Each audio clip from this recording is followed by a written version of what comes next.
কিছু কিছু পাপ আছে, এগুলো করলে পরে মানুষ এই পৃথিবীতে বেঁচে থাকার অধিকারটা হারায় ফেলে।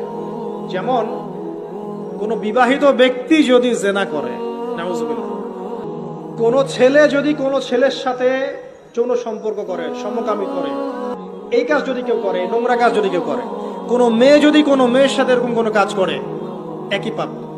এইসব পাপ করলে পরে এই পৃথিবীতে বেঁচে থাকার অধিকারটা সে হারিয়ে ফেলে।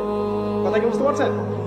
আচ্ছা, তখন শাস্তি হচ্ছে আল্লাহ রাব্বুল আলামিন পাথর নিক্ষেপ করে হত্যা করতে বলেছেন। কারণ হচ্ছে সে এত গর্হিত একটা কাজ করেছে যেটা এই শাস্তি পাওয়ার সম্পূর্ণ যোগ্য। কিছু কিছু পাপ আল্লাহ পাক সহ্য করেন না, আল্লাহ পাকের আরশ কেঁপে ওঠে এই পাপগুলো।